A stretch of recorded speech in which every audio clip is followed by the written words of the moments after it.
Three men are fighting for a job many would fight to avoid, the job of Chancellor, at a time when the Exchequer's run out of money. And this on a day when the Tories said they'd found billions of pounds to block a planned tax rise to cut the deficit, but without cutting spending on public services.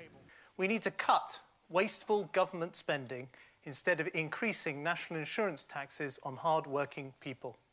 And we need to boost enterprise to create new jobs. And that, in a nutshell, is the Conservative plan to get Britain working. Earlier, the Tory leader visited a supermarket depot to herald a plan he thinks is an election winner, but his opponents think can only help them. Get on and stop the waste, then you can stop the tax rise. He's talking about the 1% rise in national insurance, due to be paid by most workers and most businesses in a year's time, raising £10 billion and needed, ministers say, to cut Britain's borrowing. The Tories' national insurance plan could halt that rise for most of those earning below £45,000 a year, saving them up to £150 a year. But where will they find the money to pay for it? The Tories say they can save billions cutting Whitehall waste, freezing recruitment, cancelling IT schemes and renegotiating government contracts. Just one problem. That's what their leaders said at the last election, and just listen to what David Cameron used to say about that.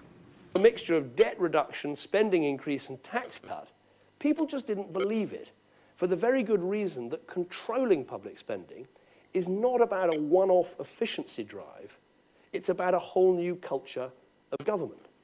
Sure enough, at tonight's Chancellors' debate, Labour and the Lib Dems joined forces to condemn the promise as implausible. What is incredible, though, is for you to say that you want to reduce national insurance contributions. It's about £30 billion worth of expenditure over a 5-year parliament. You have not got a single penny in the bank to pay for that. Last week, you went round denouncing these government supposed efficiency savings as complete fiction, which apparently a lot of them are, and you're now using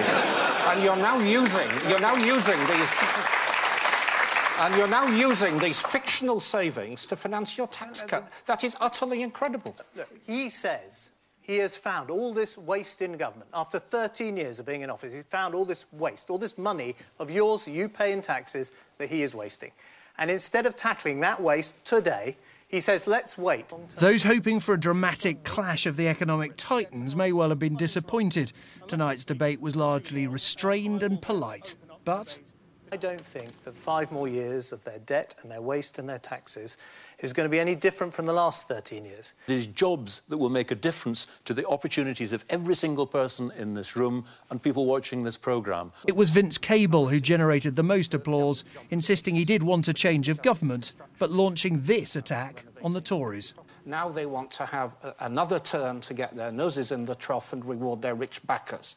The Liberal Democrats are different. Coming next, the prime ministerial debates. Before then, of course, there's the small matter of actually calling an election. Nick Robinson, BBC News, Westminster.